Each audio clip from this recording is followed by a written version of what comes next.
বিসমিল্লাহির রহমানির রহিম। আসসালামু আলাইকুম। কেমন আছো সবাই? লাল গোলাপের শুভেচ্ছা সবাইকে। শুরু করছি আর একটা নতুন ব্লগ ভিডিও। আমি হীরা। আজকে নিয়ে আসলাম, সবাই শুরুতেই ক্ষমা চাচ্ছি, আমি শুরুতে ভিডিও করতে ভুলে গেছিলাম। ভাবছিলাম আজকে ভিডিও করব না, যার জন্য ভিডিওটা শুরু থেকে করিনি। প্লিজ সবাই ক্ষমা সুন্দর দৃষ্টিতে দেখবা। আমার জীবনের ফার্স্ট হয়তোবা আমি এত সুন্দর করে একটা খিচুড়ি রান্না করছি। আর কি বলবো তোমাদের, খিচুড়িটা রান্না করছি যেমনই খেতে এতটা টেস্ট হয়েছে, আলহামদুলিল্লাহ, আল্লাহ শুকরিয়া রবে।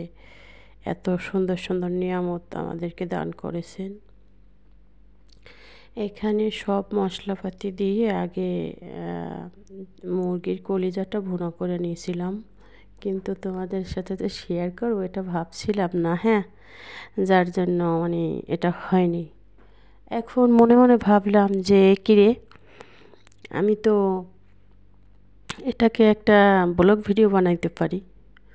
তো যেহেতু কষাইতে আসি, ভুনা করতে আসি, কষাইতে কষাইতে মনে পড়ে গেল, আর আমিও ভিডিওটা করে নিলাম।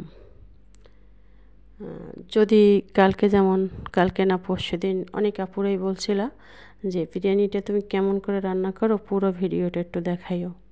কিন্তু বন্ধুরা, পুরো ভিডিও তো দেখাই, যতটুকু ক্লিপ নেওয়ার অতটুকু নেই। কারণ পুরোটা যদি একদম দেখাইতে যাই, লং ভিডিও কেউ দেখতে চাও না তোমরা, সবাই না, কারণ আমিও তো দেখতে পারি না। এতগুলি ভিডিও দেখা হয়, তারপর আবার এত বড় ভিডিও, যার জন্য আমি বড় ভিডিও করি না। বন্ধুরা, কেউ মাইন্ড করো না। আর এইখানে যদি তোমরা বলো যে কলিজা দিয়ে কিভাবে তুমি ভুনা খিচুড়ি রান্না করলে, একটু দেখাইও। আর এইখানে কিন্তু 4-5 পিস লেগ পিস ছিল, ওটাকে আমি এটাও অফ ক্যামেরায় সুন্দর করে ভেজে তারপর ভুনা করব।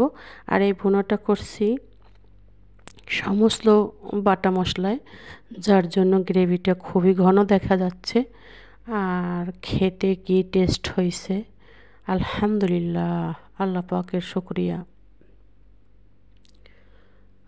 নতুন পুরাতন বন্ধুরা, একটা কথা বলি, কেউ মাইন্ড করো না, আমিও তো নতুন। আমি যতটুকু বুঝি ততটুকু তোমাদের সাথে শেয়ার করি। কথাটা হচ্ছে, তোমরা অনেকেই বলো যে ভিডিওতে ভিউজ কেন আসে না, কি সমস্যা? সমস্যা হচ্ছে নিয়মিত ভিডিও যেভাবে দিতে আসো আগে থেকে, সেভাবে নিয়মিত ভিডিও দেবা। আর হচ্ছে যে কোনো একটা টাইমে ভিডিও দেবা। এই আজকে দিলা 10টায়, কালকে দিলা 1টায়, এভাবে ভিডিও দিলে কিন্তু ইউটিউব থেকেই তোমার এই টাইমটা করতে পারে না, যার জন্য তোমার এই ভিডিওটা ভালো ভিউজ হয় না। আমি চেষ্টা তো করি, এতটা পরিশ্রম করি আমরা, চাকরি বাকরি যেহেতু করি, যতটুকু সম্ভব আমি চেষ্টা করি ভিডিওটা ঠিক টাইমে ছাড়ার জন্য। হয়তো অল্প কিছু টাইম চেঞ্জ হতে পারে। এই যে দেখো বন্ধুরা, আমি যখন সব কিছু কষানোর পরে যে পানিটা দিয়েছিলাম, পানিটা কিন্তু শুকিয়ে আসছে। অল্প অল্প পানি আছে, এগুলিকে আমি এখন সুন্দরভাবে নেড়ে ছেড়ে, আমার কিন্তু একটা চাল ভাঙেও নাই, অনেক সুন্দর আছে। এখন কিন্তু আমি করব, ঢাকনা দিয়ে ঢেকে দেব, আর জালটা একদম ডিপ করে দেব, যাতে দমে রেখে দেব। আর দমে রেখে দিলে খিচুড়িটা সুন্দরভাবে হবে, ঝরঝরা হবে। কারণ এই খিচুড়িটা যদি বেশি জাল দিতে যাই তাও লেগে যাবে, তার জন্য আমি একদম জালটা খুব অল্প করে দিছি, দমে রেখে দেব এখন। আর খিচুড়িটা যেমন খেতে ভালো হয়েছে, শুরুতে তো একটু দেখছিলে তোমরা, আর দেখতেও কিন্তু সেই হয়েছিল। আর অনেকে বলতে পারো এত কাঁচামরিচ কেন, খিচুড়ি এমনিতে তো খিচুড়ি, এতে যদি ঝাল না দেই তাহলে মজা লাগবে না। আর এক কথা হচ্ছে এই মরিচগুলিতে না ঝাল নাই বন্ধুরা, বুঝছো? এই জন্য একটু বেশি দেশি কাঁচামরিচ। আর এইখানে আমি কিন্তু চিকেনটা সুন্দর করে কষিয়ে কষিয়ে ভুনা করতেছি, সেম আমার বিরিয়ানিটার মতো। আর বিরিয়ানিটা দেখে যাদের লোভ লেগে যাবে তারা কিন্তু তৈরি করে খেয়ে নিও, হ্যাঁ। দুষ্টামি করছি বন্ধুরা, আর কথাটাও তো ঠিকই বলছি। যাই হোক, তো আমার চিকেন কষানো শেষ করে আমি জল দিয়ে দিছি।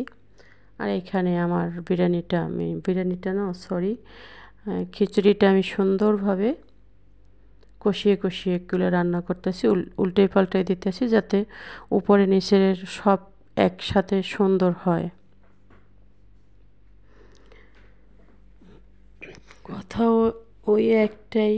আর সকালবেলা ভয়েস দিলে কি একটু অন্যরকম দেখা যায়, সবাই মানিয়ে নিও প্লিজ বন্ধুরা।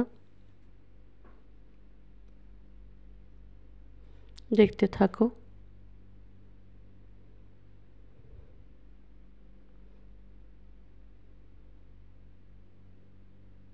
আবার ঢেকে দিচ্ছি। আমার চিকেনটা কিন্তু প্রায় হয়ে গেছে। এইখানে কিন্তু কিছু আলু অ্যাড করছি, একদম মাখো মাখো টাইপের হবে। আবার নেড়ে দেব।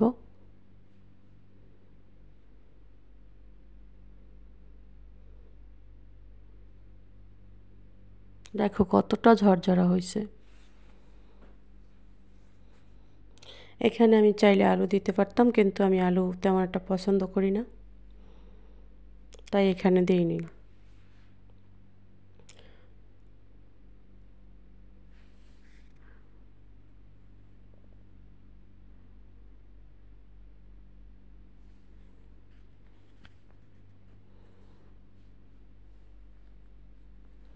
অনেক বন্ধুরা আমাকে জিজ্ঞেস করো তোমরা যে আমরা তো অনেক কিছু জানি না, ইউটিউব সম্পর্কে কিছু বলো।